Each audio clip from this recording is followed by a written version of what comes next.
Welcome to the People's Guild. Each week we explore the Splinterland universe with guests from all across the mythical land of Praetoria.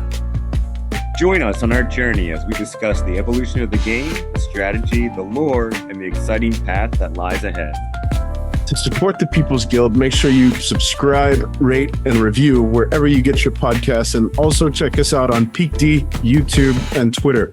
To send your questions, suggestions, and epic battles in our comments through Twitter or email at thepeoplesguildspl@gmail.com. We'll feature the best in our episodes and maybe airdrop you some prizes. Thanks for tuning in and enjoy the show.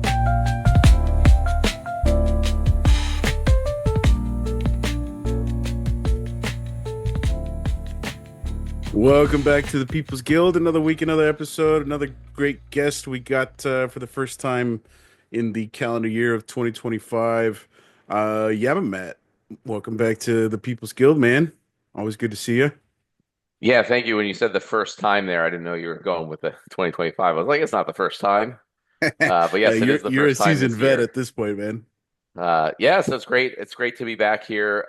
Great to talk to you guys. Really appreciate everything you guys have been doing, especially with the help with testing, Conclave Arcana, especially. I'm sure we're going to talk about that a little bit. But yeah, just super, super happy with the way the community's sort of been involved more so than ever with what's been going on.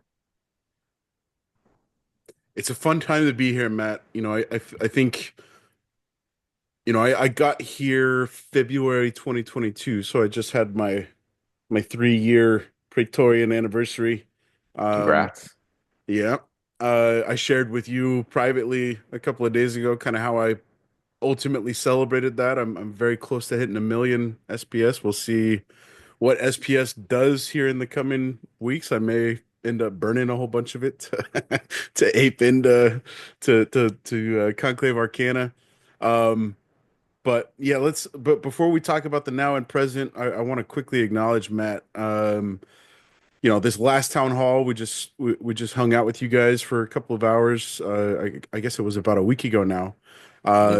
And dude, I gotta tell you, you can feel the energy kind of, you know, zooming around the room, both internally. You can feel it in the voices of you guys on the team as you're speaking. You can see it on Discord messages. It feels like, you know, we're really at a moment in time that we've all been waiting for. And you know, I especially notice it.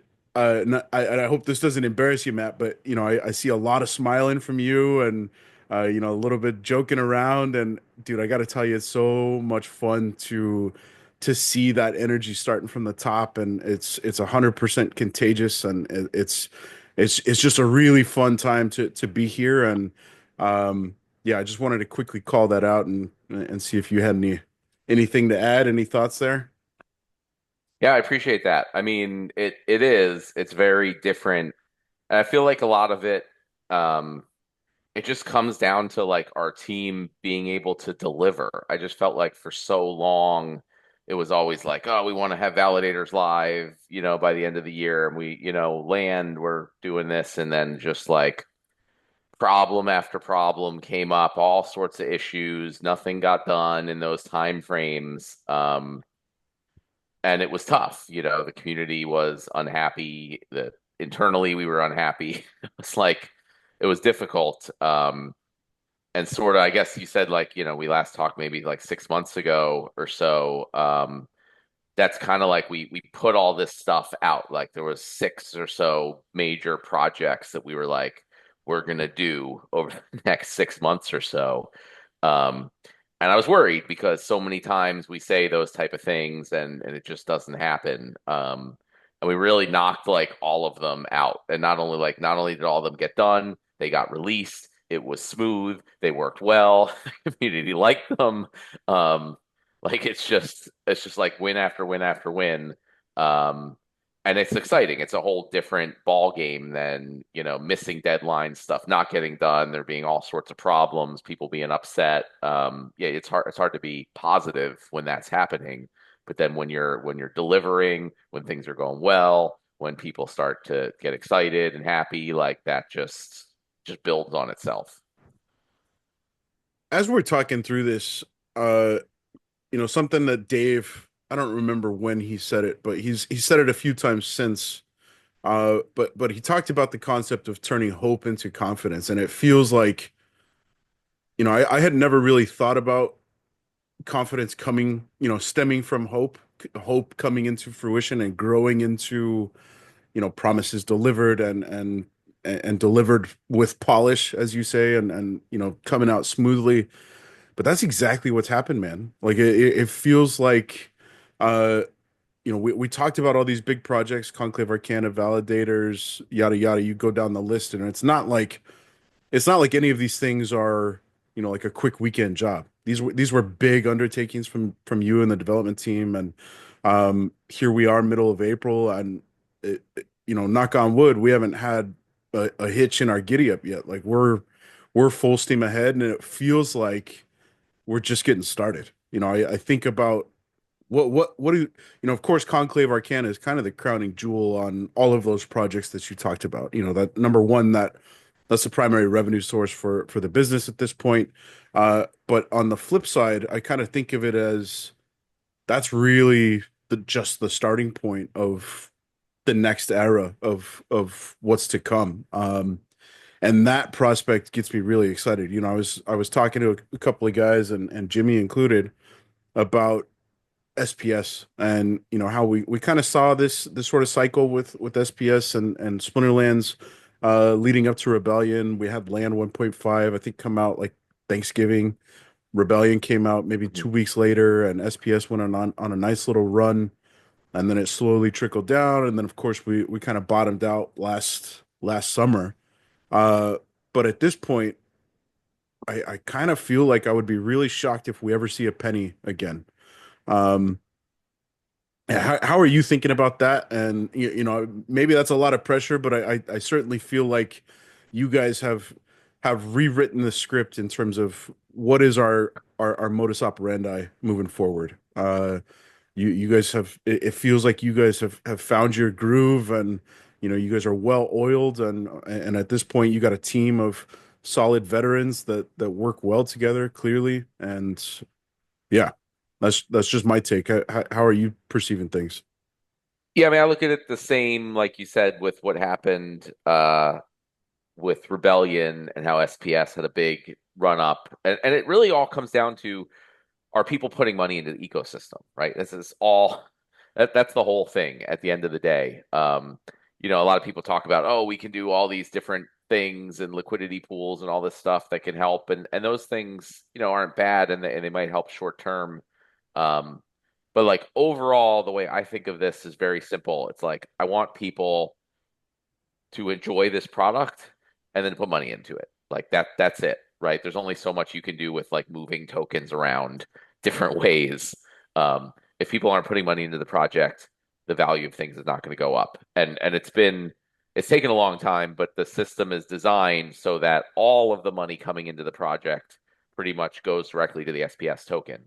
So it's basically a barometer for like money coming into the project. So with Rebellion, with Land 1.5 at the time, we had a bunch of new stuff come out, a bunch of money came into the project, and we didn't really have much come out for a while after that because we were still dealing with a lot of internal issues. So that's why it just kind of trickled back down again. There's always going to be some going out. And we just didn't provide people a lot of cool new stuff to keep putting into.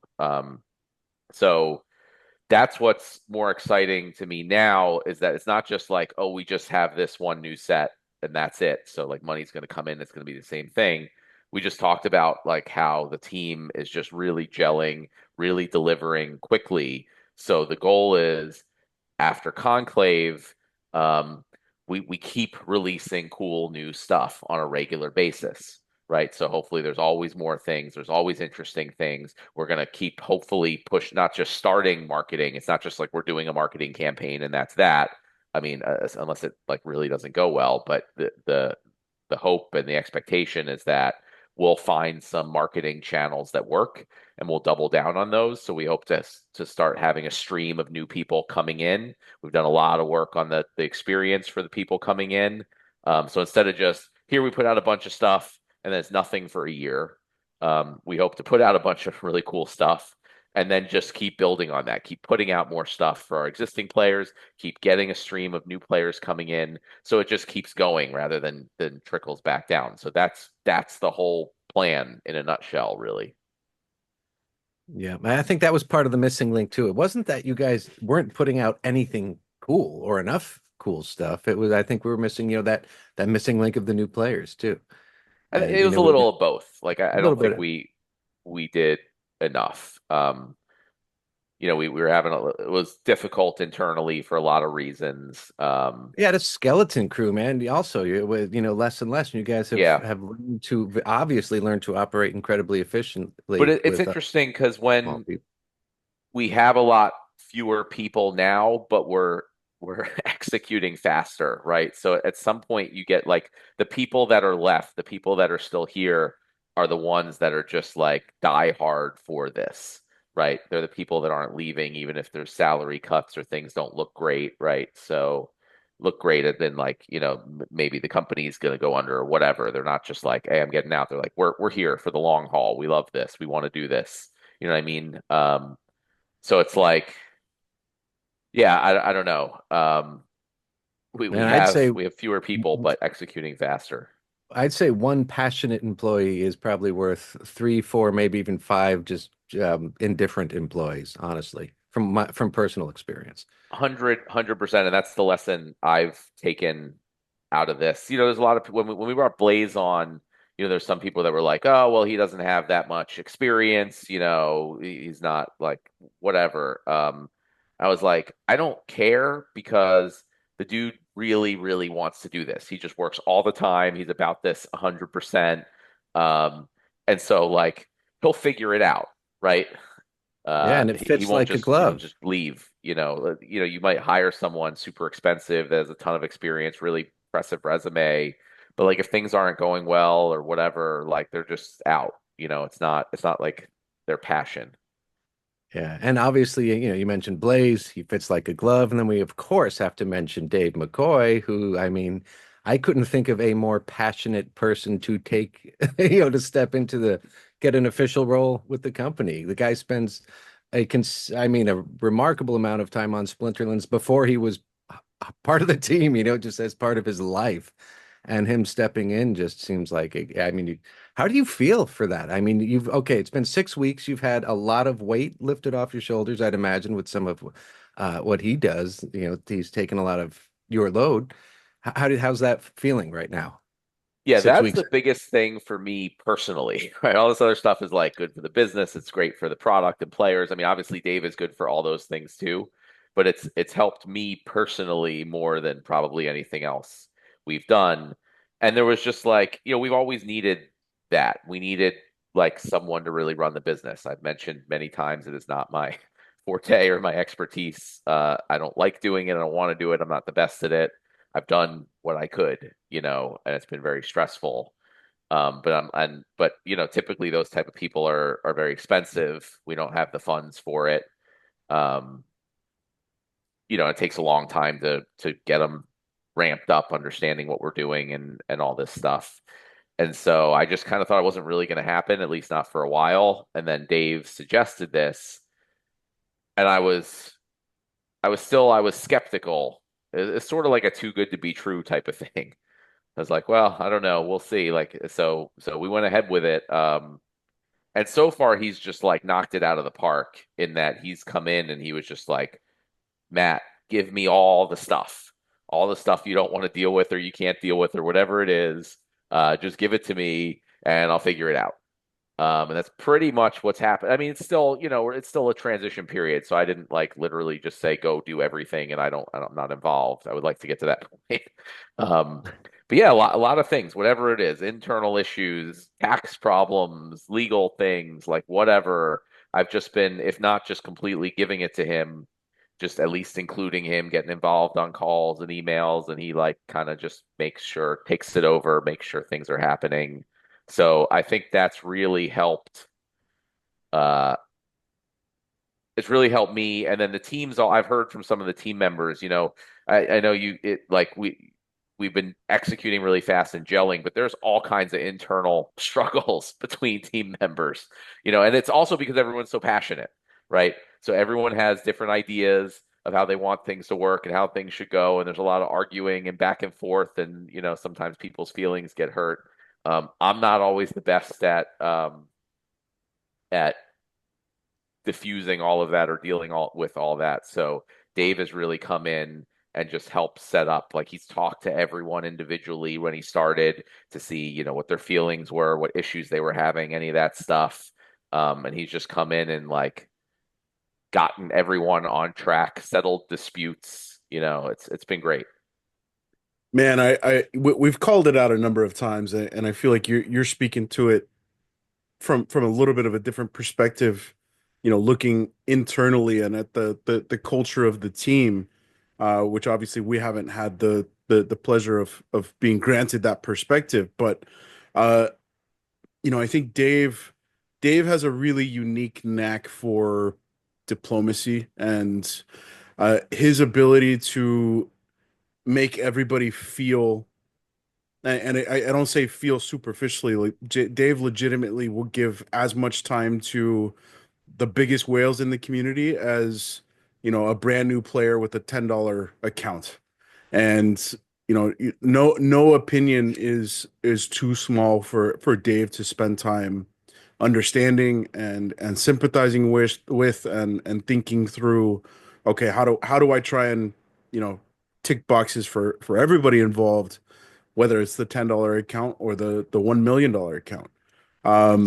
So that sort of, we saw that for years on the community side of things, and the fact that Dave has, it boggles my mind that it's just been 6 weeks. It feels like it's been it feels like it's been so much longer. We've had so much stuff happen in the last 6-7 weeks, and like, buckle up, man. Like, get your helmet on. It's time to rock and roll, it feels like. But the fact that you're calling out that was pretty much, it feels like what you're saying is it was a pretty seamless transition, and that's just credit to the culture that you had built prior to Dave stepping in, and the due diligence that Dave had done on his side as a very invested community member, and that just seamless transition from the people side of the business, I think is probably the more difficult skill to master. The rest of the stuff, I feel like you can go to school for that. You could watch a YouTube video for that. But the people side,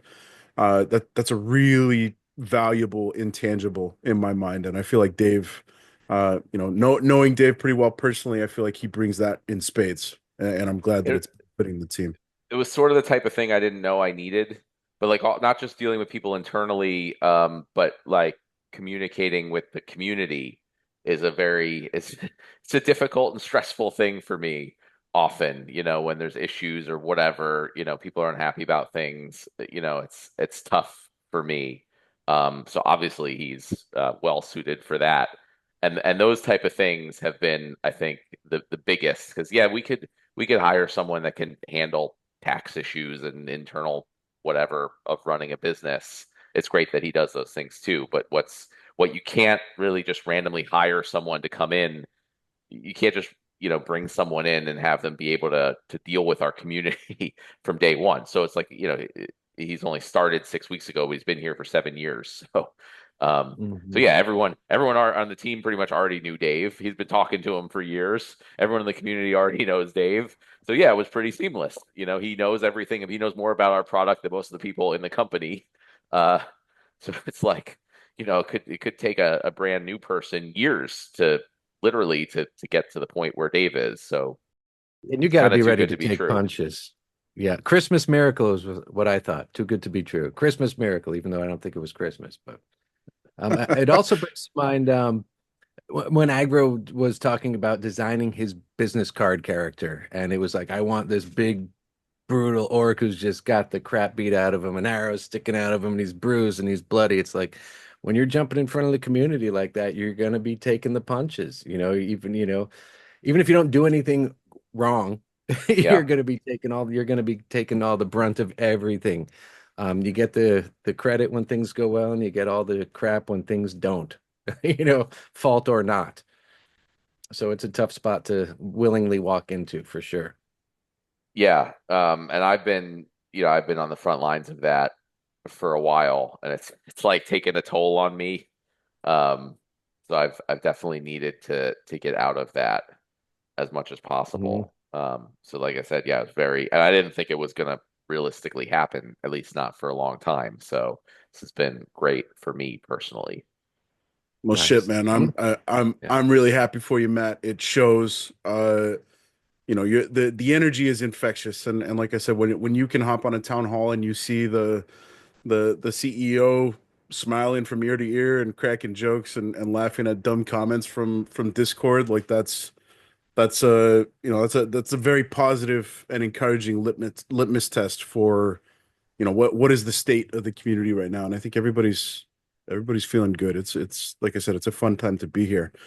I want to circle back to what we were talking about with Blaze and Dave, ultimately being responsible for attracting new players and as a byproduct of that or a direct contributor to that is driving revenue and the passion that comes from guys like that on being on the team, and it feels like I think I don't know if there's ever been an official announcement for Blaze's title, but I imagine it's marketing and sales, something along those I lines. think it's marketing lead. I mean, Marketing lead. I'm not generally too big on titles, but Okay. he does whatever it takes to get You new love people into this game. titles. You love titles. We always have new titles coming out that we get to trade and use and stake Blaze on the land. Burninator. Yeah, Blaze the exactly. Burninator. Nice. The Uh, Markinator. I mean, ultimately, marketing the responsibility is sales, right? Driving revenue to the business, and it feels like I've worked for a number of startups, and I'm doing the entrepreneurial thing here, and I'm front and center in front of customers all day, talking to clients, and trying to move the needle for the business, and it's a business that I feel particularly passionate about, and I think all three of us are on the call, and we have I think it's a pretty unique position in the average life to end up working in a company where you don't really feel like it's a chore all the time. It's a pleasure. Uh, I go to work and it's every day is different and it's a lot of fun to be a part of it. And I firmly believe in the service that we're providing to people. And therefore it doesn't feel like sales. It doesn't feel like marketing. Nothing about what I do feels scummy. I'm not selling bullshit lemons on a used car sales lot. I'm selling something that every fiber of my being believes in. I know it works. I know it's true. I've seen it, work wonders for folks that take us up on it. Uh, so that's a really long way to say hiring the folks that are passionate about the product. It's I think Nate may have used the term in the past, like evangelists. Like these guys aren't salesmen. They're not marketers. They're offering testimonials firsthand of how this stuff is impactful and meaningful and fun and engaging. And I think we've got a really special recipe, a brewing in the kitchen right now, uh, for what's next. And Conclave Arcana, of course, is really exciting. Having firsthand, seen the cool stuff that the team has already put together, and the I think I've in public I've come out and said that it's intricate and synergistic in a way that I don't think we've ever seen in Splinterlands. So that's super exciting to me. But it's the stuff that's coming after that that is really exciting to me. We've got the initial new mechanics of survival mode. What on earth is going to pop out of your mind, Matt, in terms of how do we leverage that fun and like high stakes feeling of Splinterlands for other aspects of the game? We got campaign mode. We got the sky's the limit in terms of where we can go from here. And at the end of the day, we already have a really solid, fun product. So uh I don't know where I'm going with this. I just wanted to call out, the passion and the very clear connection between passion and testimonial. I don't feel like these guys are selling. So for anybody who's kind of questioned Blaze's credentials. Having spent a good chunk of time talking to the guy and trying to to understand how he's thinking about stuff. Man, I think you absolutely nailed it. Getting Blaze onto the Yeah. team, and whether or not he's got the resume, I think he's got the chops, and I think he's ultimately going to deliver.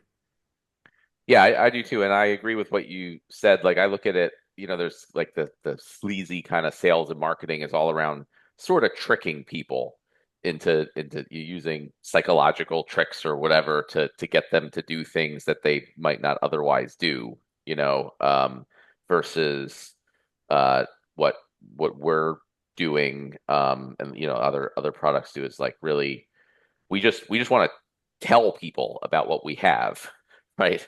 The problem is not that we need to, I don't think, trick people to come in and do it. I think we just need to get the word out there. People don't know about it, right?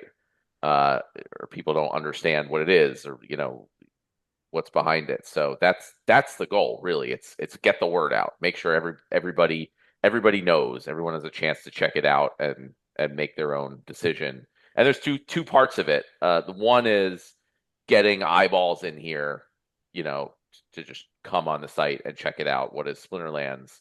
And the second part is making sure when they come in that it's like a good, easy to use, easy to understand onboarding experience. So we kind of had neither for sure. We spent a long time.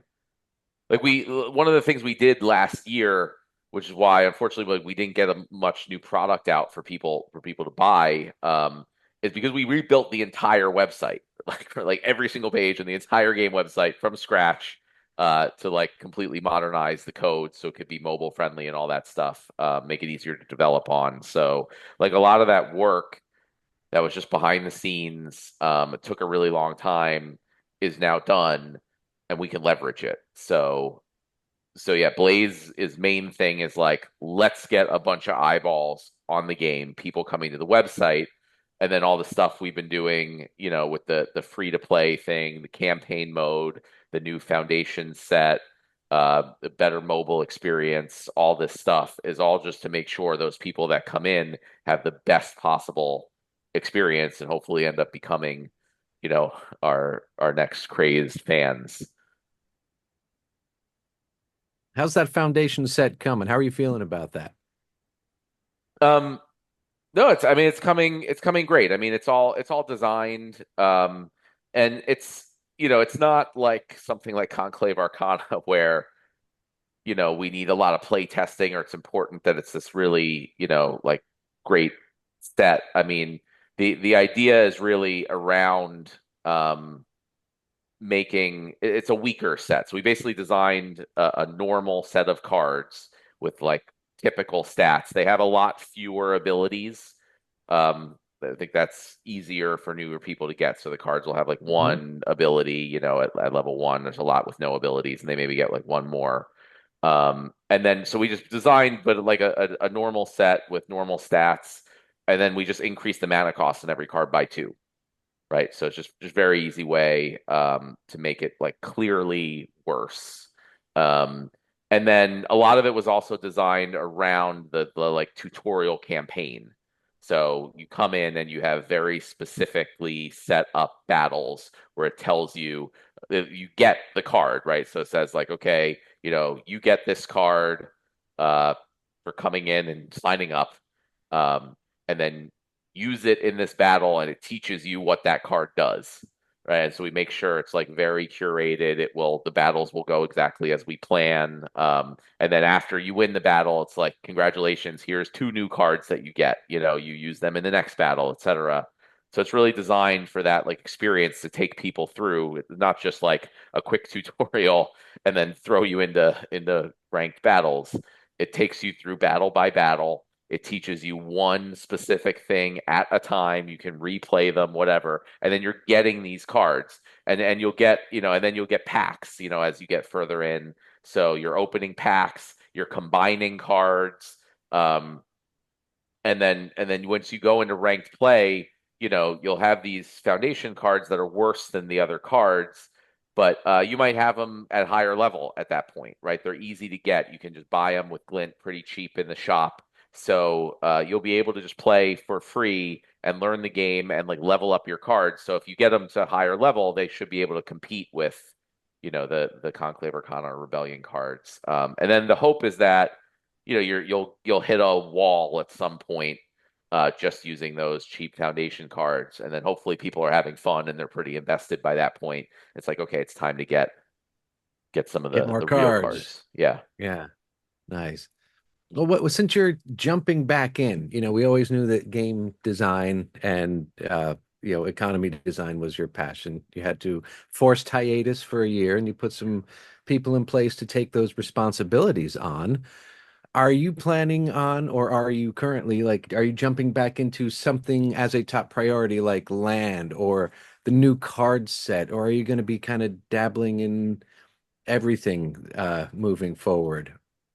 Well, the idea is it should be all together. I feel like in the past things were very disjointed, because everything was very difficult. So it was like we have to get land 1.5 out, just focus on that, or we have to do this, just focus on this. But I'd rather have everything be a cohesive unit. So instead of just like we're way behind, we got to get something out, just do it.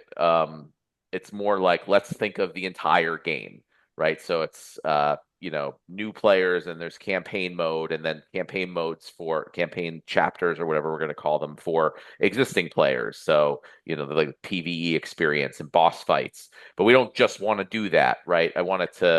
We're also working on land at the same time. So how does land interact with that, and vice versa? We want to do a guild update because guilds are one of the things that are very behind, right? But I don't just want to do a guild update, like randomly, like, okay, here's some new things for guilds. I want to think about, okay, we have a guild update, we have PvE campaigns, we have land, we have our card sets, there's vouchers, there's like everything, and just make everything kind of work together in this whole economy. So there's things for land that let you get things in these other parts of the game. You do these other parts of the game, you get benefits on land, vice versa, all this stuff. So it's like one big, cohesive experience. That's amazing. I think that's been the vision for a long time, that, the team and the community has always understood as this is our the inheritance we could walk into, building this absolutely incredible world, basically. Yeah. Web3 digital world that is still, we're ahead of everybody in the space that I'm aware of, like by leaps and bounds. Yeah, I mean, I haven't. I used to, like back in the day, it was very nice where there was like, one or two blockchain games worth trying, and I could play them and check out what other games we're doing. And now it's just the point there's like a million.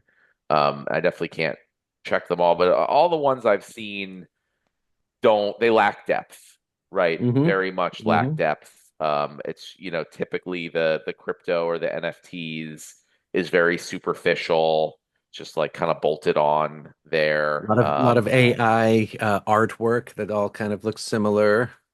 Yeah.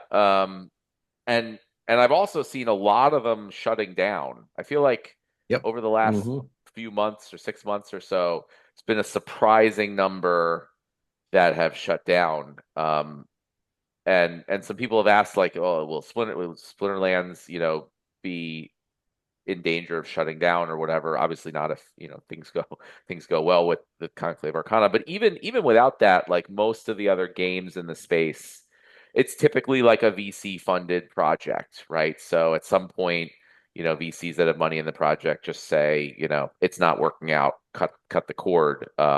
We're not that. So it's just like, we're not like, we don't owe money, we're not in debt, so we can't really go bankrupt. I mean, obviously, like things can happen, so I can never say never.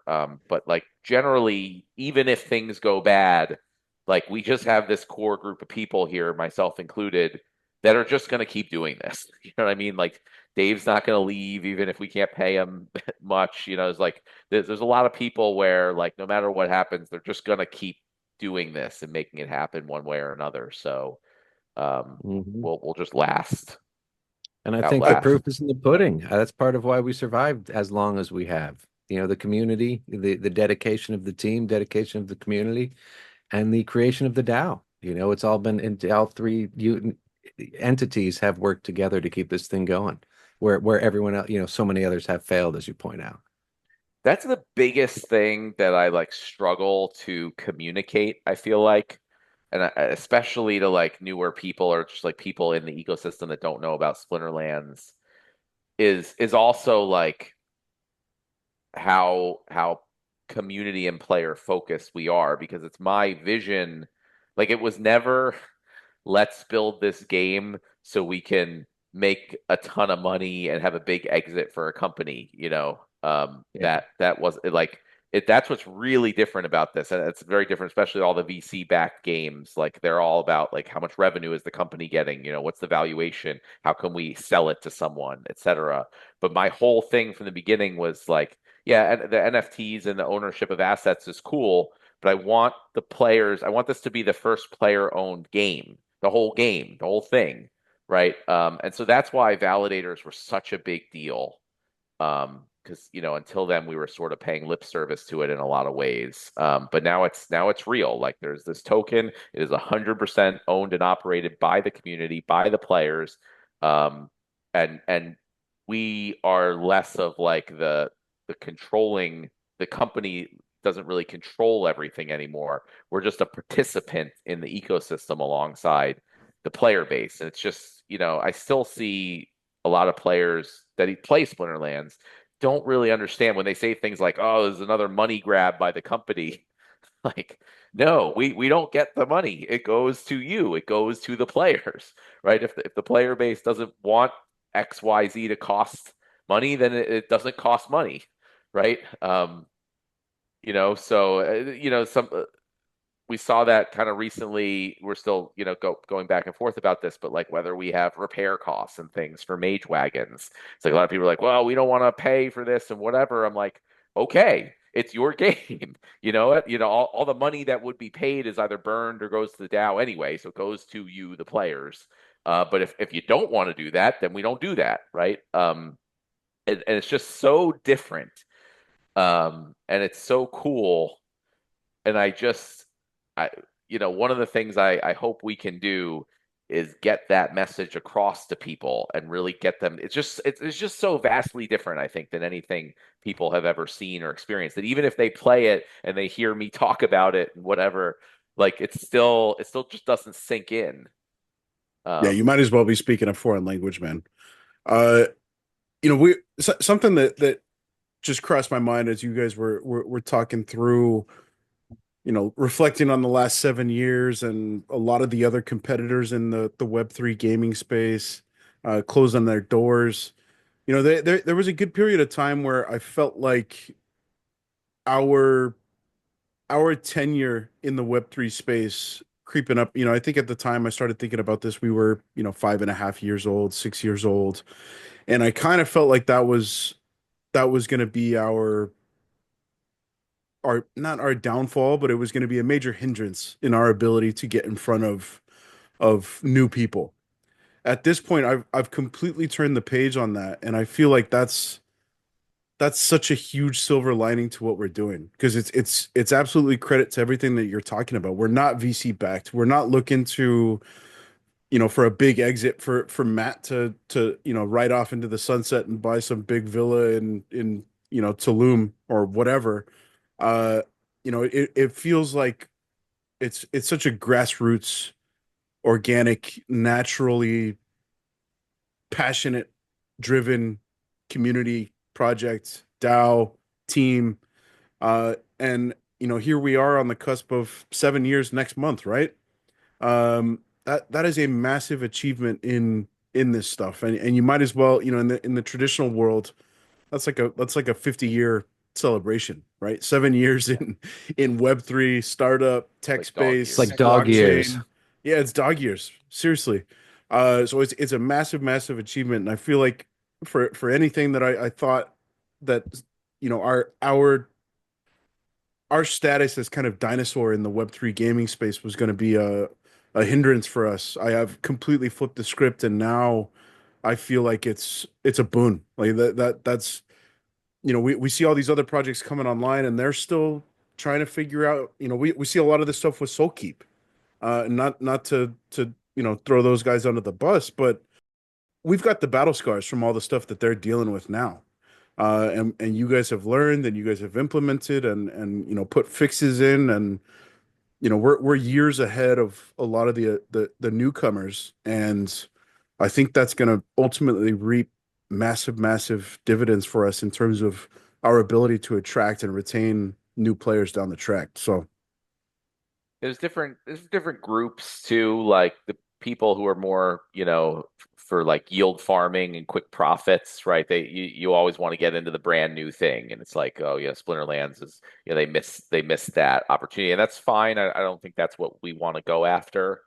We don't want people who are just here to try to earn a quick return and cash out. The other side is people who are looking for a project to get involved in for many years. And from that perspective, yeah, especially when you see a bunch of things shutting down, one of the considerations is this project going to be around for many years? And we have a huge advantage. And then right, like you were saying, I think our biggest competitive advantage is the experience, right? This is a brand new industry. Nobody knows how to make a blockchain game that works, right, from an economic perspective. We didn't when we started either, right? It was trial and error. But we've been through that trial and error. That's the one thing that really made me feel a lot better, was once, like, for a long time, I didn't know if we could do it. I didn't know if this was going to work, with all the farming of rewards and extraction from the system and all this stuff. And eventually we got it to this place and this tokenomic design, which I really think is really special, actually, how we have it set up with the product backed stablecoin, which I think by itself is a cool concept. That could be its own, company, or thing, just like a product backed stablecoin business. But yeah, I just really feel like we've got it. We've tried all these things. We figured it out, and like, this can work. And it takes a while because we have years and years of mistakes, I guess, in a way, that we have to work through. There's a ton of people that had a lot of money in the ecosystem and were exiting and just exiting and going through overprinting of stuff in the past. So it's kind of like held it back from this whole setup working. But the more time that passes and the more cool stuff we put out that gets people to put more money in the ecosystem, the closer we are into breaking out into the success flywheel, I guess you could call it. Well, it's very scientific in a way too. The way true science works.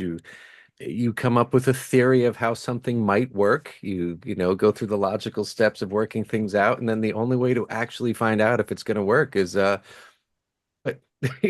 okay, we have to throw this out, and throw us out there and see what happens. We've tried to think of as many catches as we can, or as many downsides and upsides, and yeah, and then you just got to do it and see how it shakes out. Yeah, that's our MO, I guess. Yeah, especially like with survival mode. Like, everyone had all these different, oh, but what about this? And could this happen? This happen? I'm like, there's no way we're going to be able to guess, which of these things will actually be issues, which won't. So it's like, we just got to put it out, and we got to be careful, right? And keep our eye on it. But then we'll see what the actual issues are. There's no better way to do it. Otherwise, we're just kind of wasting time. Yeah. Yeah. I mean, we were talking about that a little bit off air. Theory crafting versus the reality. It's very seldom do you hit the bullseye while you're working through. Okay, well, these are the possible iterations. These are the possible outcomes, and 99 times out of 100, what actually happens is something that we never accounted for as even a remote possibility. So let's talk about survival mode. I know I asked you on the town hall last week, man. I think we may have mentioned it since we hit record here, but survival mode is more fun than I ever thought possible. The high stakes, the heart rate, the sweaty palms, oh shit, I got Vuctus on the other end of this computer. Like, how do I outsmart this guy? The mechanics in survival are so much fun, dude. I'm so glad that you pushed it out. I was one of the first guys to kind of like raise my hand and say, I don't know if, um, of course the community being passionate is a gift and a curse, and I'm guilty of being on both sides of that, I think. And with that in mind, I was one of the first guys to say, I don't know if now's the right time. I don't know if this is going to be, make any sort of meaningful impact. And uh, sure enough, it seems like it was a pretty relatively low lift for the dev team. You guys got it out fairly quickly, and we saw that was kind of the initial boosters on the card market as a result. And I've got to say I was completely wrong, and survival mode is an absolute blast. I look forward to seeing what else stems from what you guys have kind of planted with survival mode. Yeah, I agree, and I was not super excited about adding another project into our large project list, but I just felt like, man, we got to do this one. Every once in a while, there's one of these things. I'm like, we this is just so good. We got to do it. And yeah, the only thing that was difficult was, we haven't had time to iterate on it yet. So a lot of people are like, well, there's not enough liquidity. We need revival potions, all this stuff. And I'm like, yeah, no, I know. We have to focus on Conclave Arcana right now, and midnight potions and all this stuff. But as soon as that's done, then it's going to be back to iterating on survival mode, because yeah, it's fun, it's cool. And part of me was like, man, this is what the whole game should have been. I feel like from day one. But yeah, so I think we're just going to iterate on it. We're going to adjust things so people can revive cards, so there's more match liquidity there at all the different levels. We'll look into different reward options, and then we'll look into all kinds of other ways we can use that type of mechanic in cool different ways, survival mode tournaments or whatever, all sorts of different stuff. So yeah, look, we can look forward to a lot of iteration on that. Have you gone in and manually played on the production server? Have you been? I mean, it was closer to when it first came out, but yeah, I played a bunch of battles, and it was also like, man, my collection's all over the place. Like, I gotta organize this because I had random level 1 cards and random max level cards, and then all in between, and I had to pay attention to, like, I'm not used to like accidentally picking a low level summoner, right? Because in modern that doesn't come up. So yeah, it was a whole different thing, and it was awesome. So I really look forward to iterating on that. We hosted AzerCon last week, and we were talking a little bit about survival mode, and we were discussing the pros and cons to being able to see your opponent, and therefore opening Yeah. up the opportunity for strategic surrenders. And I feel like that is an awesome byproduct of survival mode. One of the big things that people were kind of calling survival mode out for before it ever went live was, oh, it's just another bot place, and oh, it's just going to be extractor haven, yada yada. Well, I feel like the strategic surrenders is such a simple but elegant answer for that. If I see I'm going against Vugtis, I know that this is something that probably takes away from the fun experience on the high end of things. But if I know he's got like 10 Jotun and 10 kitties, and I don't really stand a chance against 250 million CP. Here's a bone with I'm gonna throw a Crypt Beetle and a level 1 Thaddeus Brood and call it a day, go to the next battle. So I really love the intricacies of the strategy is it's available on multiple planes with survival mode in a way that just doesn't exist in ranked. I was watching shout out to Infidel 1258 Dwayne. He occasionally does like a grind video where he spends like a half hour, 45 minutes playing some battles, and he just dropped a video he was doing survival mode, and I've never seen Dwayne lose his cool in a battle. Well, I'll have to watch that one. enter survival, dude. Yeah, but it's totally worth your time. Enter survival mode, and he's like, it's a light, it's a relatively low mana battle. Life is I think the only option on the table. The teams are similar but different enough to where it's clear there's going to be a winner. And Dwayne just got absolutely pummeled by misses. Like it looked like he was Yeah. going to take it. And you could just hear, the level of frustration and and he kind of explodes at the end of the battle like, "Oh, that was absolute bullshit." And then in the very next breath he was like, "This is why I love survival mode." It's like perfect commercial for survival mode, man. It's got all the range of emotions. It's so fun. Yeah, so I mean, as far as the, strategic surrenders and everything, yeah, I mean, there's people on both sides of that. Obviously, there's people who don't like it, say it's not enjoyable, and then there's people who are like that's part of the strategy. Um, so I don't know. I mean, I guess I kind of lean toward that's part of the strategy. It's part of the game there. It makes it interesting. But ultimately, I think this is the type of thing that we leave to the community. So if the community really feels strongly that it should be changed, then we'll change it. Um, but it's not, people like to say like, Matt, do things about it, but what I can't just do something because like a couple random people on Discord told me to. You know what I mean? So it's up to the community and maybe we'll see as things iterate and some changes come into play. Maybe it'll be less of an issue. Maybe people will change their mind. I don't know. Um, but yeah, I'm here for the experimentation of it.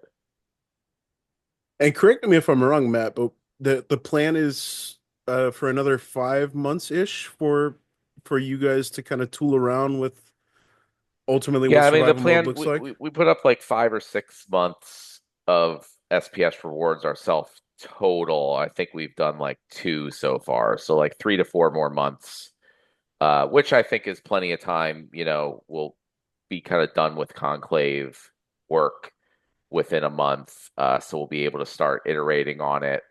Um, and then at some point, we'll go to a proposal to the community if we want to put. Uh, SPS rewards going to it on an ongoing basis. I mean, I would think it would be a big loss if the community was against doing that. Um, but we'll see. Is the reward pool the same size as Modern and Wild Exact right same now? size. But Uh-huh. again, it doesn't have to be. I mean, if the token holders want something different, it can be, literally anything. But we just, who I had no way to tell if it should be bigger, smaller, whatever. So I was like, just go with the same size, uh, and then get it out there, try it out. So Cool.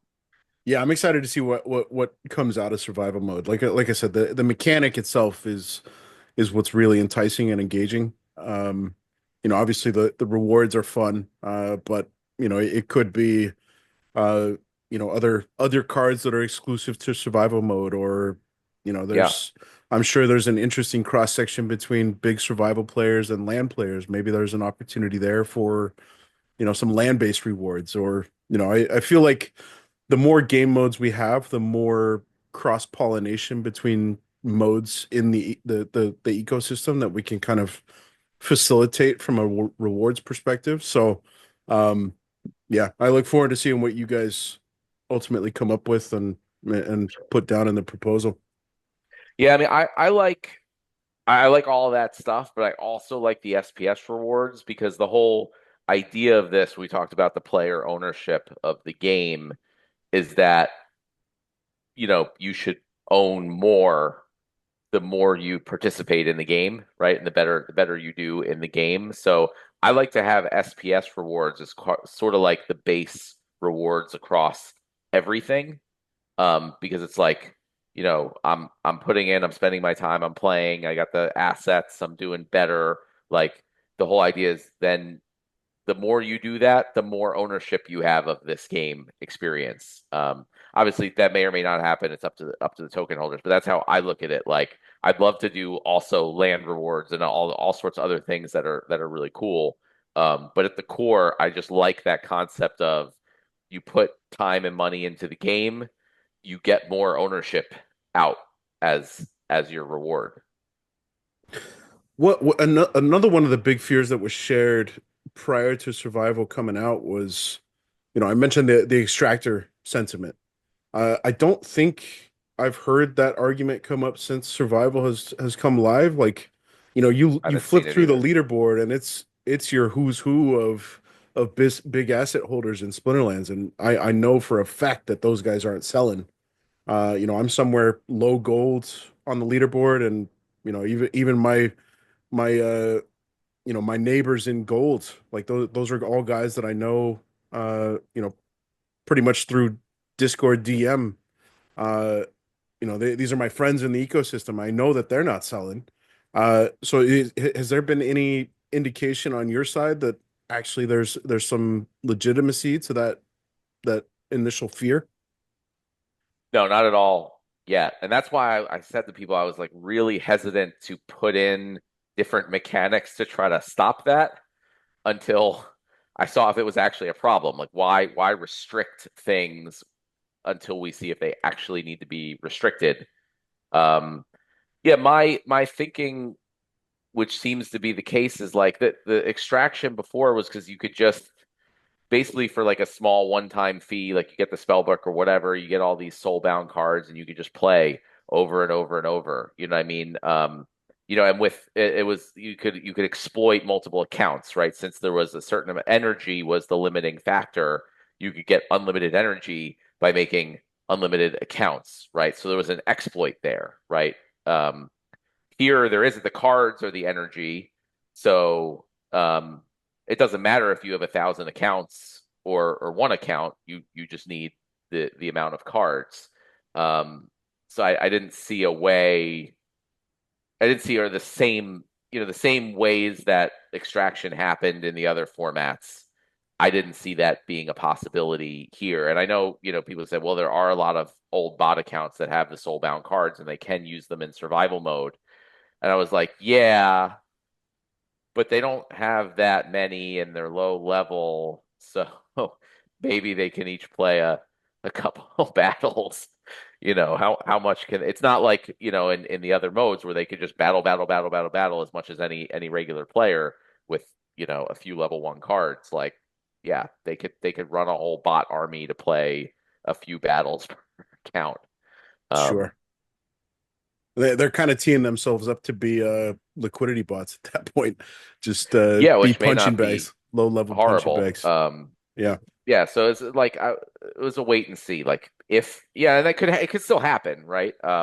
We'll see. SPS price goes up, more things become profitable opportunities, but there's a lot of ways we could address that. So I'm gonna wait to see if it happens before just doing work. cool. Well, yeah, but you just mentioned a couple of words there that I want to use as a segue into Conclave Arcana, and that is volume of cards. I think you came out on Twitter and said something to the effect of, "I'm going as 2 times as big as I've ever gone into any card set in Splinterlands with Conclave Arcana." Uh, are you going for that top lead? Are we gonna see like a cute rabbit at the helm of Team Dragon when you secure the number 1 leaderboard spot? What's your ambitions with the CA presale? I am not going for a top leaderboard spot, although I might inadvertently end up there. Although, with other people talking about what they're going to spend, maybe not. But so, I guess I'm in a position where I guess if I wanted to design my own cards, I could design my own cards. Actually, in the past, my son has designed a few cards in the game. So Which ones? Robo Dragon Knight is one of the Ah, ones he designed. He drew the artwork for it. I mean, our team put it in our style, but he drew the original thing. There's How a old few was he when others he like drew that? What was the was age? I mean, that seems like such a perfect kid thing to do, a Robo Dragon Knight. yeah, what I don't know. That was maybe like 4 years whenever the card came out. He was probably like 8, maybe is my Yeah. guess. He's 12 now. He's actually a really good artist, especially for his age. But anyway, yeah, I think the cursed slime ball was his too. Awesome. Um, That's a Dude, that was but a yeah, personal meta so favorite. card. That was a yeah, meta card during Untamed. absolutely. The weaken Um, everything, throw a slime ball up front, and wipe out the whole team with one shot. yeah, no, cursed slime ball was a good one. But oh yeah, we were talking about me on the leaderboard. Yeah, so if I do end up at a leaderboard spot, I think maybe I'll find some interesting way to give that to somebody else, that the card design ability. But for me, yeah, it's not about top leaderboard spots in the presale. I'm going after the new foils. I'm going after the black foils, and then hopefully the arcanes. So that's what it Is all comes there down to. So I know you've had a glimpse of the Conclave set. Is there one card in particular that you like, oh man, I really hope I flip this one over? We've heard Blaze talk about putting bounties on cards. Is there one that you've got your sights set on more than others, or just the prospect of the collectability Yeah, no, Black Foil Arcane? um yeah, I haven't thought about like which cards specifically. I mean, ideally I'd like to try to get a full set of black foil cards. I think that's gonna be difficult. So we'll see. But that's the goal. As far as the arcane Just buy cards, I them. mean, yeah, roll right. That may happen. If we see a big run in Bitcoin or something at some point this year, might just do that. Yeah, the arcane cards, obviously I'd love to get as many of those as I can, but they're extremely limited, so I don't think it'll be realistically possible for anyone to get a full set of those, which is also cool. But I mean, so I look at it like in the past, my goal was to get a max set of gold foils, which I could do. I buy I buy a bunch of packs. I think I bought like 4,000 Rebellion packs over the life of the set, and then I bought a bunch of the gold foils that I was missing, and I didn't have a need to put more in. And I think that's a problem, right? We want to like, you don't want to just increase the price of everything, but we want, for the people who want to put more, who would put more in or able to, we want to make sure they have a reason to, the Vugtuses and me and Brave Tofu, whoever it is. So that's where the whole, new foils, like for the people who are the big money serious collectors, like let's give them some big money serious collector things that they can get while regular pricing. Yeah, it's a great dynamic. I was very happy to see that. That's something I think a lot of people have been kind of hoping for a long time. It puts the collector thing in there. Put the chase is huge, man. That's such a important element that I've seen in other aspects where people just, it's literally like an addiction. People just, Yeah, I gotta buy more packs to pop that open, man. And guilty. yeah, right. So um the feeling, like people well, just I've wanted, another shout out to the team. I think I mentioned this on the town hall once or twice, but like I've wanted to put other foil cards in for a while. I mean, it's not like a brand new thing we came up with. But like I was the one who originally built a lot of this, and we just had a true or false for whether it was gold foil or not. It was called gold. Was it gold or was it not gold? So it was, and I was just like, man, that seems like an overwhelming project to do, and we never were in a position to like take on that type of big project. And then so we started talking. Blaze, I think, was the one who really started pushing, like, we should do this, we should do this. I'm like, yeah, I mean, I'd love to do it, but I don't know. We kind of got on this call, and the investigator was like, yeah, it's going to be a lot of work. We got to redo all this, et cetera. And I was like, all right, well, look into it, give it a try, see what happens. And then I feel like it was like a week or two later, and I was like, okay, so I just wanted to check, did you try it out? How'd it go? Was it doable? And he was like, oh, yeah, we did it. We put it up on production. It's ready to go. All the back end changes for it. I was like, all right, I guess we're doing this. That's awesome, man. Well, yeah, big shout out to the team, man. I think, of course, the way that you guys have designed the black foils to have that fixed number, right? It's not dynamic. The The arcanes arcanes have the fixed number, yeah. right. That's gonna serve I think equally well for the Vugtis, for the Tofu, for the Mat, for the Azrakon, as well as the little guy. I think about the little guys. I buy one pack and I pop one of those gold black foil arcanes. All of a sudden I have, potentially 10,000 new reasons to buy more packs. I'm trying to speculate. We won't know until things actually hit the market, but I have to imagine that, if you get a legendary black foil card, one of one, we just saw the gold foil Heloise, the first one, go for, what was it, 15,000 DEC from 15 Cryptomancer? million. Yeah, Oh, DEC, yeah, but yeah, yeah. yeah, 15 million. $15,000. Yeah. Yeah, at Peg, right. So I've been trying to put my finger on where is the floor for this stuff, and that's, who knows, right? Like that. I mean, I think a conservative estimate is that's life-changing money for a lot of the world, if you manage to flip one of those suckers open.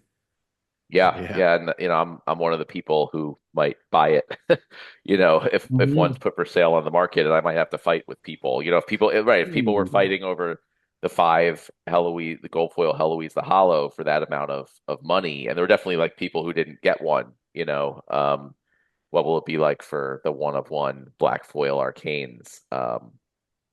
You know what Yeah, I would love it'd It's be to a see, lot. Matt, is sorry, Jimmy, let me just, and I think, Jimmy, Yeah, you and I yeah. have I talked think it about might be the this. same thing. It might be I the same thing. I want to see an auction. If I can put Yeah, my yeah, card up yeah. for Hmm. auction, Hmm. I Oh, might like just for take my, players to be able to auction their yeah. card. Yeah, that would be Yeah. cool. That's a good idea. That's I a mean, really because, good idea. Yeah. yeah, I mean, I'm if gonna I write that open a down. black foil arcane, I'm just gonna go to eBay and send everybody my eBay link. Like, you can go bid over there, and I'll send you the card. Yeah. Yeah, I mean, I it'd was thinking basically be like Heloise the Hollow, but just a player puts up the card. So I feel like, Mhm. I don't want to speak for Investigator and them, but I'd like to think we just reuse that mechanic, but have players be able to put the cards Yeah. up.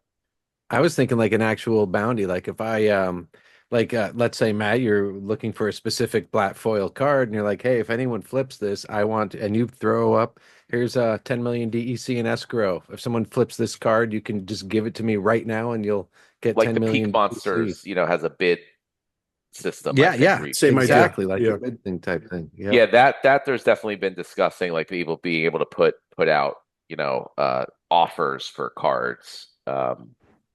Yeah, so I guess we could try to do both. Yeah, that would be Do you know sweet. how many like if looking at the numbers, like if we sell out, what is it, 5 million packs for Conclave Arcana? Was that That's the the total of the standard booster packs. okay, gotcha. Do you have any idea like the potential number of black foils that will be in existence? Like if everything sells out, all packs sell out, and looking at the odds and the averages. Yeah, I mean, I have a whole spreadsheet, um, but I was not calculating. I wasn't calculating the numbers for selling out. Um, Okay. No, that's fair. let me That's fair. I see. was just curious. Just curious. Well, it's also, we won't be able to have like super accurate numbers because, there's going to be the midnight potion, so we won't know exactly how many people are using the midnight Right. potions. I'm just Right. trying to update the spreadsheet here. I think I made an assumption that like half of the cards opened would use the midnight potion. Just yeah, I don't know, throw out a Yeah, yeah. number. That's kind So of realistic. I'm let sure a me lot see, of where people are won't we? even buy them. Some people will. Yeah, if we sell out, like, I'm not gonna 100% say these numbers are accurate, but I think there would be roughly, and half of them use black foil potions. There would be 60 black foil versions of each legendary card. Okay, Uh, that's not that many. yeah, Yeah, that's so super there was like scarce. 100 Heloise the Hollows, so there'd be only 60, and that's if the entire set sells out and all the packs are opened, right? Right, right. Yeah, But that with is enough for a half few midnight people to potions. be able to cobble together some black foil full sets. Yeah, I'm then it'd be something like 180 epics, 240 rares. I think it would be like 900 of each common, just because commons are so much Damn. more common. But that also Yeah. makes me say there's more chance than I thought of actually. Yeah, I know it's a small chance, but that gives me more hope of saying, I might just buy some random packs every once in a while to just see what happens. Well, and on a percentage basis, I imagine if we're selling out the entire set, it means we're going to have a ton more players here, right? So, like on a Right. percentage basis, it's probably an even smaller percentage of people that would actually be able to have that card. Right. Right.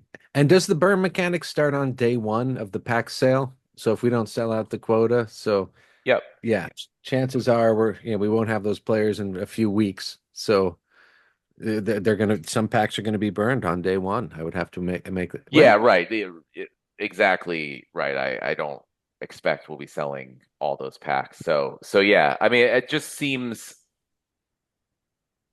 yeah, even if it sells out before the final date when everything gets burned in 300 days, there will still be packs burned. That have been burned on the way. Yeah. Yeah, so that's a real like upper limit, like 60 of each legendary card. Hmm. Exciting stuff, man.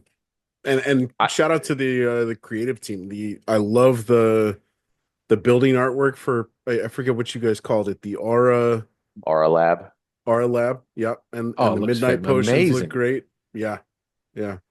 But back to the black foil card numbers. If we do similar amount of sales as for Rebellion, I hope we'll do more. But if we did about the same, I think there's going to be like 7 of each legendary black Woo. foil card is what I've Oh, calculated. Again, assuming 50% usage of the midnight potions and like 12 of each epic, 15 of each rare, 50 of each common. So yeah, like my goal of max or a full set of black foil cards is gonna be a tough one to come by, but it's cool. Like I feel like the max level gold foil set, I was like, yeah, it costs money, but like totally doable. Not really hard. This is gonna be tough. It's gonna be a project for me and others who want to do it to do. Hopefully, there'll be maybe some bidding wars on some of those cards that people pull when they're for sale. So that's great. I mean, that's an awesome new thing to add to the game. Yeah.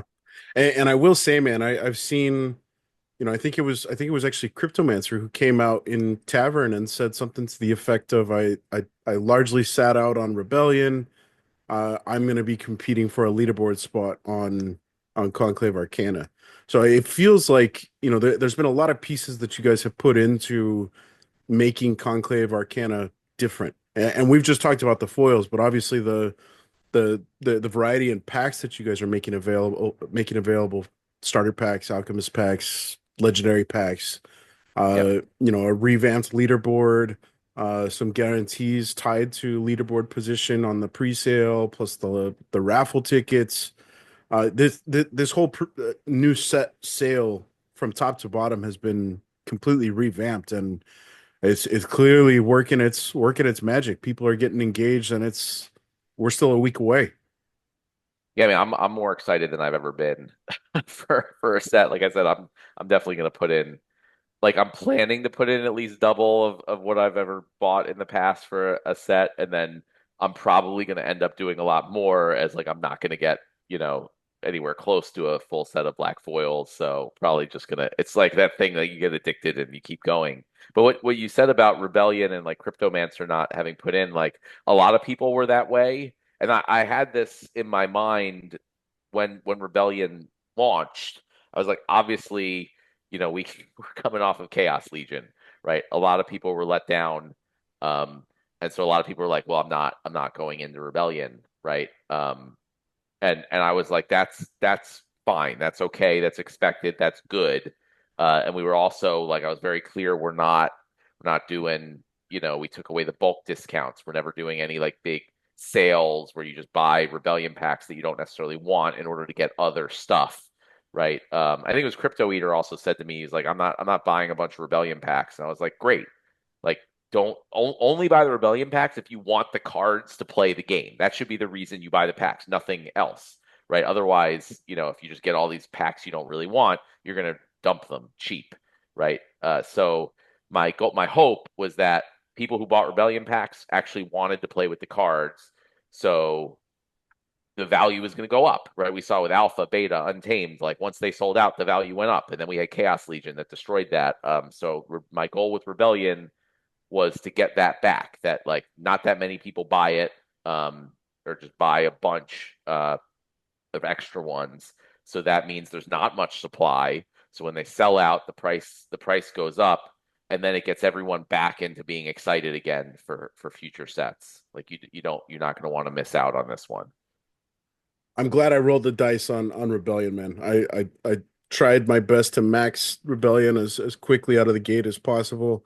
Obviously tactics was new, and the dual summoner or dual element summoners was a new component, and it made for very fun gameplay. Conclave Arcana, I think, takes it even a step beyond in terms of compelling, fun, engaging gameplay. And But Conclave Arcana is going to benefit Rebellion hugely, because I 100%. was like so many people that still play a modern with just the Chaos Legion decks, and it's super easy to get a max Chaos Legion deck relatively. And people are like, well, what am I going to spend money on Rebellion for? I just get a max Chaos Legion deck super cheap and I do fine. Well, that's not going to be an option anymore. So all of a sudden that whole Chaos Legion uh, time period is moving out of modern. There's not a lot of Rebellion cards. There's not going to be a ton of Conclave Arcana cards, especially compared to Chaos Legion. So you're going to need the Rebellion cards. The people who did put the money into Rebellion cards, they're going to be in real good shape in about a month from now. Woohoo. Let's freaking Is go. there any land alpha you could leak real quick before we take off? Like any fun little things you're thinking of? New things, new items, new anything. And we got the potions coming.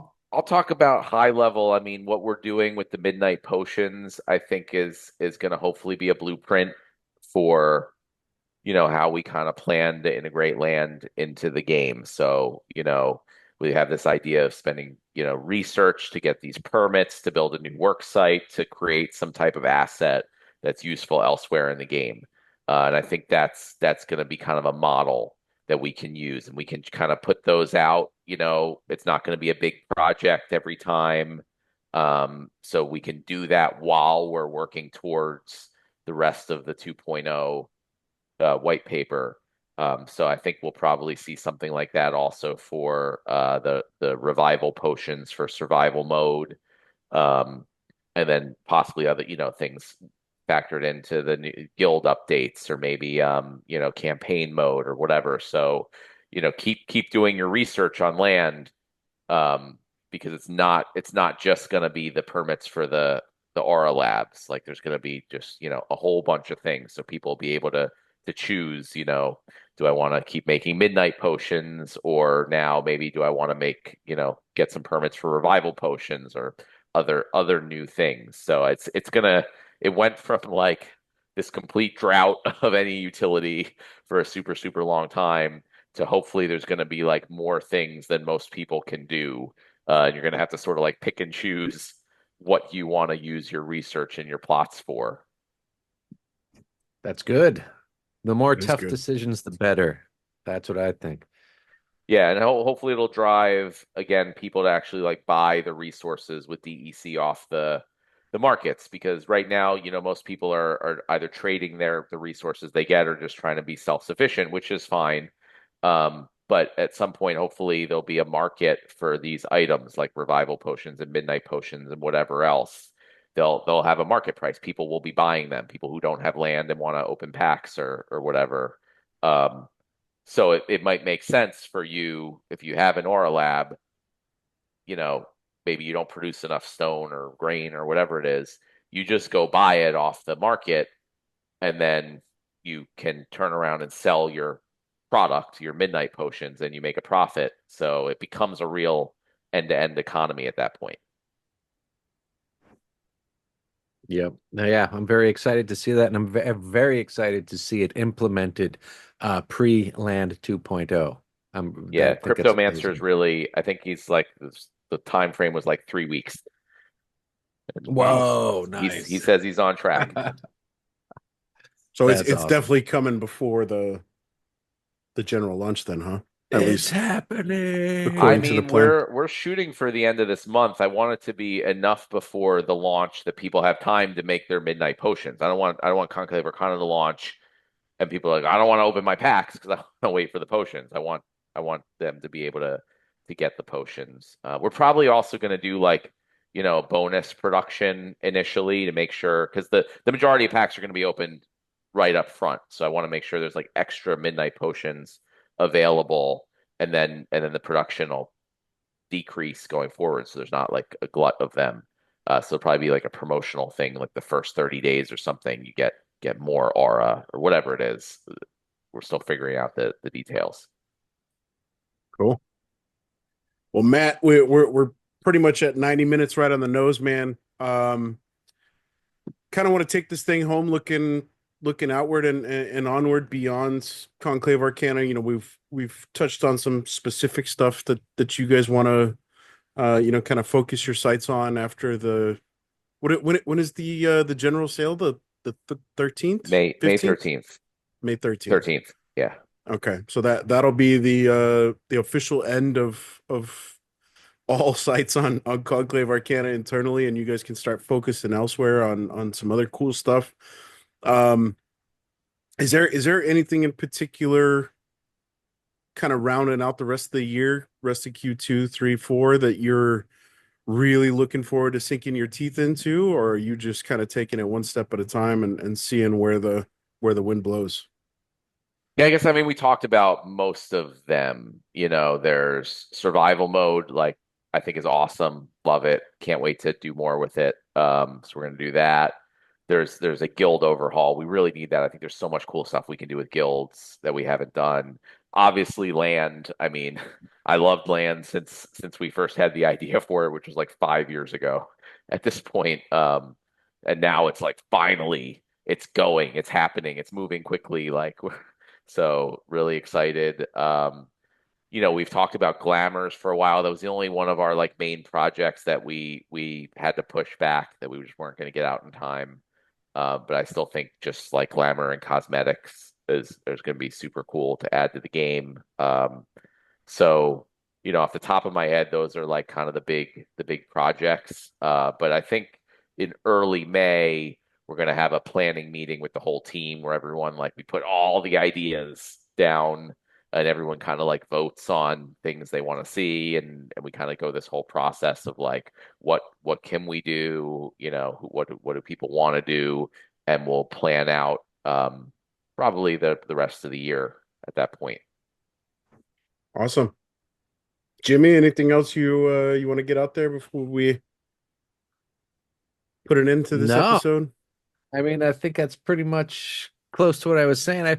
I'll go actually circle around to the very beginning of the episode where you mentioned Matt how All just back. getting out of the you're relaxing and getting back into the mental state of having all this weight lifted off your shoulder. I will say, and I know this from personal experience, it could be incredibly therapeutic and fun to grow a wild mustache of some sort. I will Okay. say, just try it for a week, one day. Just say, you know what? I'm I going to think it's see gonna what a take me more than a mustache looks week. like. Uh, Well, you're almost there right now, man. I could see that shadow there. well, I just Just get shaving is annoying, so I just trim my beard once a week and call it a t- day. I'll have next to time you see. trim that beard, come up with Don't something trim crazy. here. I will Yeah. have to see what my wife thinks of that, but all Just right, surprise her. I'll Wives are take usually that stoked when the under husband walks under out of the advisement. bathroom with a mustache. I'll Matt, give her we your we've number though. yeah, this marks episode like 7 or 8 in a row where commentary has focused on mustaches at one point throughout the Okay, episode. so it's So not just me. That's good to know. Oh no, there it's will a be thing. mustaches abound in Pretoria if Jimmy has his way. Yeah, The magical mustache potion. Now yeah, I'll really have to start thinking about this. nice. Well, Matt, always good hanging out, man. Like I said at the beginning of the episode, called out a couple times throughout. It's so good to see you smiling, happy, enjoying what you're doing, piloting the ship. It's infectious. As much as you feel like you have to force yourself to get in front of the community, man. It's your your your energy definitely feeds a lot of folks around us, and when you're feeling positive, it's like direct injection into the community, man. So I got to tell you, it's great seeing you smiling and back in your quote unquote happy place with your position in the company and the state of things. And the future is bright, dude. Looking forward to all of that. I won't talk to you before we hit that 7-year celebration. So a preemptive congratulations, huge achievement, man. Um, on behalf of everybody, I think we're all happy for you. We're rooting for you. This is what we've been waiting for, dude. Thank Lucky you so much. seven. Appreciate that. Yeah, and I really appreciate, what you guys have been doing, the show, helping out with the testing, everything. I mean, sort of like everyone in this community is part of the team in a way. Yeah, it's been real helpful, just all working together to make this happen. It's a passion project, man. It's an absolute pleasure being a part of it. I think as you were talking about, you guys obviously had to, shed some. I hate to say the phrase "trim the fat," but we at a certain point you got to call it trim everything. Yeah, yeah. And you guys are down to bare bones, and those bare bones are the most passionate of the bunch. And I feel like the community is a direct reflection of that. And the community has been really strong and held steadfast throughout the last couple of years. And collectively, I think we're all coming up on the cusp of something really, really exciting. So Yeah, this I feel it too. Everything takes longer than you might think, to manifest, but yeah, it's happening. it's happening. Woo. All right, Matt. Well, we'll catch you on the other side of presale, dude. Hopefully it goes well. We've got I don't know if you've seen, but we're doing an inaugural influencer town hall with Dave and Yes, Blaze. I've heard. I was obviously invited to be on that, but it's super super late. I think it's like starting now. Yeah, My 11 time. p.m. your So time. Yeah, yeah, I'm not going to be able to make that one, but I think it's in good hands. So I can't think wait to so. watch the replay. Awesome.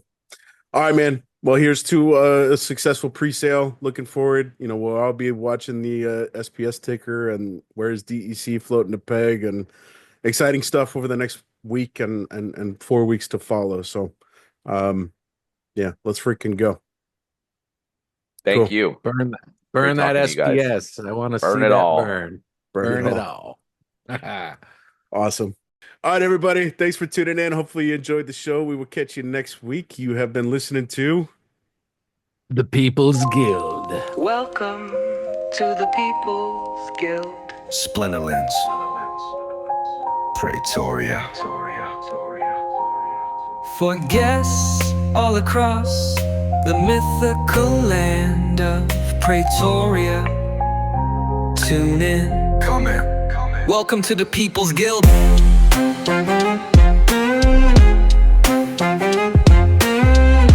Another week, another guest.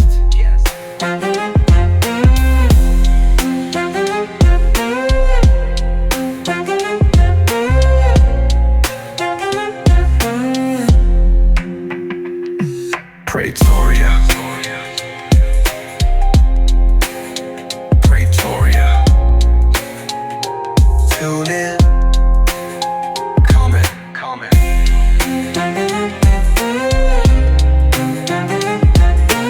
Welcome to the People's Guild. Another week, another guest.